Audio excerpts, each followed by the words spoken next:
এই যে ফুচকা চটপটি এগুলো সাথে যে টকগুলো খায়, স্কুলগামী কলেজগামী ছেলে মেয়ে যারা তারা পছন্দ করে আচার, চটপটি, তারপর ফুচকা, এইগুলোতে এই টকগুলো ব্যবহৃত হয়। এত আনহাইজেনিক পরিবেশে এই খাবার শিশু খাদ্য, এগুলো সব শিশু বলা যায়, শিশু মহিলা যিনারা বাচ্চাদেরকে কলেজে স্কুলে ছেলে মেয়েদের দিয়ে গার্ডিয়ানরা কি করেন, এইগুলো খাওয়া দাওয়া করেন। আবার স্কুল ছুটির পর ছেলে মেয়েরা খায়, যারাই খায় তারা দীর্ঘদিন খেলে কি হবে, কিডনির সমস্যা হতে পারে, ডায়রিয়া হতে পারে, আমাশা হতে পারে, জন্ডিস হতে পারে, সর্বশেষ কিডনি ড্যামেজ হয়ে যেতে পারে। ভয়ানক কথা আপনার কারণে।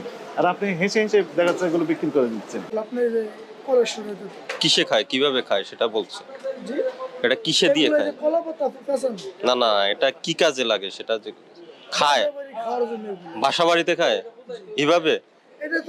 এটা কি করে খায়? এটা কি গিয়ে আবার ওয়াশ করবে বা রান্না করবে?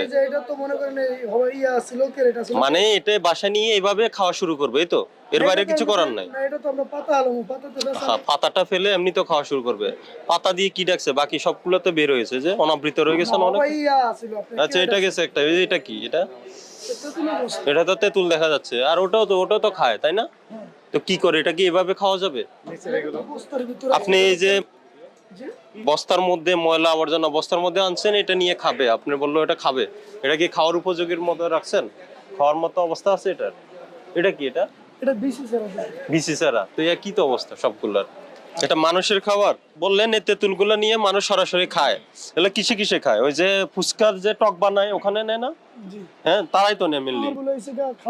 হ্যাঁ, কি ওই যে ফুচকার বানায় আর কি, টক ফুচকার ফাঁকনা, এগুলা কি করেছে?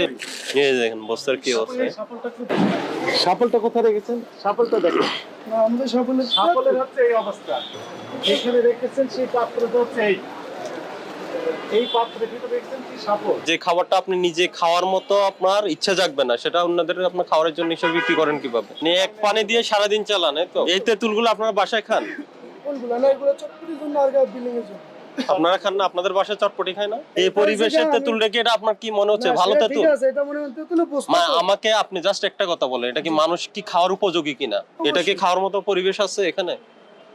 মানে এই যে অবস্থা সংরক্ষণ করে আপনার এখানে ময়লা আবর্জনা, এই যে বস্তার গায়ে ময়লা যেটা দিয়ে আপনি কাটছেন, এটা তো দুনিয়ার ময়লা। না না, শুনেন, আমাকে এখন স্পষ্ট কথা হলো, আপনি যেগুলা খাবারের তেঁতুল এভাবে নোংরা বস্তায় ময়লা আবর্জনা পূর্ণ বস্তাতে আপনি সংরক্ষণ করতে পারবেন না, বিক্রি করতে পারবেন না। এটা পুরোপুরি অস্বাস্থ্যকর, একদম পুরোপুরি অস্বাস্থ্যকর। এটা তো রান্না করবে না, এটা কিসে ব্যবহার করে? ওই যে যারা ফুচকা খায়, ফুচকার একটা টক বানায় না, চটপটি টক, ফুচকার টক, এগুলা ভালো ভালো ফাস্টফুড দোকানে নিয়ে যায়। ঠিক আছে, এটা তো মিথ্যা না? মিথ্যা। সব ফাস্টফুড দোকানে এই টকগুলো ব্যবহার করে। এই তেঁতুল আপনি এখান থেকে তো নেয়। এখানে আপনি এভাবে রাখতে পারবেন না, এইভাবে করা যাবে না। খাবারের তেঁতুল এভাবে রাখতে পারবেন না, বিক্রি করতে পারবেন না, এত নোংরা অস্বাস্থ্যকর হবে। এটা হলো মেসেজ, এটা অপরাধ। আচ্ছা, আপনি কি ময়লা আবর্জনা দেখতে পাচ্ছেন? এই যে বস্তাটাতে রেখেছেন, কি অবস্থা বস্তাটা? এইগুলো কি বলেন? এগুলো মনে করেন বস্তার নিচে না না সামনে। হ্যাঁ, কি আছে এগুলো? আপনি কি হাইজিন মেইনটেইন করতেছেন? ক্যারেটের তো ভয়াবহ চিত্র। এগুলো ধুলা না, এগুলো ময়লা আবর্জনা গাত পড়ে গেছে। দেখা দিয়েছেন এর উপর। এটা তো খাবারের কি অবস্থা দেখেন তো। না, এটা আমাদের টুল না, এটা টুল মানে রাখলেন তো, এটা তো আপনার ওই যে তেঁতুলের উপর রাখছেন, এভাবে রেখেছেন, তাতে করে মনে হচ্ছে যে ময়লা আবর্জনা আসতো। এই যে ফুচকা চটপটি এগুলো সাথে যে টকগুলো খায়, স্কুলগামী কলেজগামী ছেলে মেয়ে যারা তারা পছন্দ করে আচার, চটপটি, তারপর ফুচকা, এইগুলোতে এই টকগুলো ব্যবহৃত হয়। এত আনহাইজেনিক পরিবেশে এই খাবার শিশু খাদ্য, এগুলো সব শিশু বলা যায়, শিশু মহিলা যিনারা বাচ্চাদেরকে কলেজে স্কুলে ছেলে মেয়েদের দিয়ে গার্ডিয়ানরা কি করেন, এইগুলো খাওয়া দাওয়া করেন। আবার স্কুল ছুটির পর ছেলে মেয়েরা খায়, যারাই খায় তারা দীর্ঘদিন খেলে কি হবে, কিডনির সমস্যা হতে পারে, ডায়রিয়া হতে পারে, আমাশা হতে পারে, জন্ডিস হতে পারে, সর্বশেষ কিডনি ড্যামেজ হয়ে যেতে পারে। ভয়ানক কথা আপনার কারণে। আর আপনি হেসে হেসে দেখা যাচ্ছে এগুলো বিক্রি করে দিচ্ছেন। ভবিষ্যৎ প্রজন্মকে আমাদের সুরক্ষা দায়িত্ব আপনার আমার সবাইকে এগিয়ে আসতে হবে। এই পরিবেশে আপনার ব্যবসা করার দরকার নেই। পারলে পরিষ্কার পরিচ্ছন্ন পরিবেশে 100% হাইজিন মেনটেন করে যদি পারেন এটি রান করেন, আর যদি না পারেন তাহলে দরকার নেই। বন্ধ ঘোষণা করা, এটা সাময়িক বন্ধ থাকুক, করেন, তেরপাল দিয়ে সব মালামাল ঢেকে রাখেন। ঠিক আছে, এটা হাত দিবেন না। সিলগালা করছি, আমরা বন্ধ করছি। আগামী 7 কার্য দিবসের মধ্যে অফিসে গিয়ে এটা সম্পর্কে ব্যাখ্যা দিয়ে আসবে। উনি যে বিক্রয় কার্যক্রম করছে এগুলার বিভিন্ন বিষয়ে তো ব্যাখ্যা দিয়ে আসবে, ঠিক আছে?